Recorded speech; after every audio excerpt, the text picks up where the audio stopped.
లోకంలో ఓ టీచర్, ఆ టీచర్ కడుపున పుట్టిన కొడుకు టీచర్ అవ్వగలుగుతున్నాడు. తండ్రి డాక్టర్, ఆ డాక్టర్ కడుపున పుట్టిన కొడుకు డాక్టర్ అవ్వగలుగుతున్నాడు. ఆ తండ్రి ఎమ్మెల్యే, అనుమానమే లేదు. ఆ ఎమ్మెల్యే కడుపున పుట్టిన కొడుకు ఎమ్మెల్యే కాదు, మినిస్టర్ అవుతున్నాడు. నాన్న మినిస్టర్. ఆ మినిస్టర్ కడుపున పుట్టిన కొడుకు ముఖ్యమంత్రి అవుతున్నాడు. ఒక ఇంజనీర్ కొడుకు ఇంజనీర్ అవుతున్నాడు. ఓ లాయర్ కొడుకు లాయర్ అవుతున్నాడు. ఇవన్నీ జరుగుతున్నప్పుడు ఓ భక్తిపరుడు కొడుకు ఖచ్చితంగా భక్తిపరుడు కావాలి. కానీ లోకంలో జరుగుతున్న బాధాకరమైన సంగతి, అలాగని మన పెంపకంలో లోపం అని నేను అనను, కానీ అఫ్కోర్స్ కొన్ని కుటుంబాల్లో లోపం ఉండొచ్చు.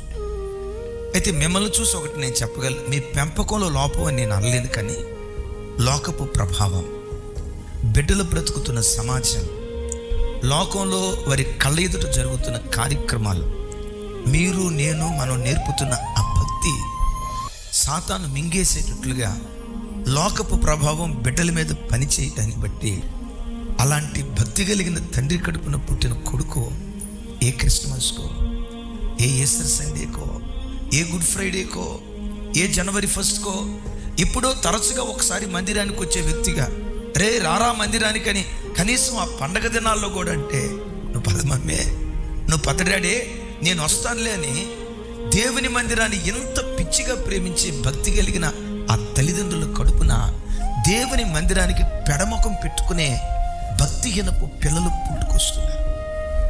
ఈ దినాల్లో ప్రపంచంలో ఉన్న మానవాళి ఎదుటున్న ఓ భయంకరమైన సవాల్ ఏంటో తెలుసా? పిల్లల్ని ఎలా పెంచాలి, రాబోయే తరాన్ని ప్రభు కొరకు ఎలా సిద్ధపరచాలి. నా చిన్నతనంలో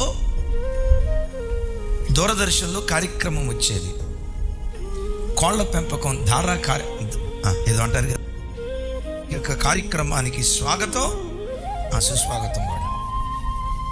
అలాంటి దినాలు గడ్డు దినాలు. నీ పిల్లల తరాన్ని నీ ప్రభువుకు అందించాలి. నీ పిల్లల తరం ఆ నమ్మకమైన దేవుని ఆరాధించే నమ్మకమైన బిడ్డలుగా మన బిడ్డలు పెరగాలి.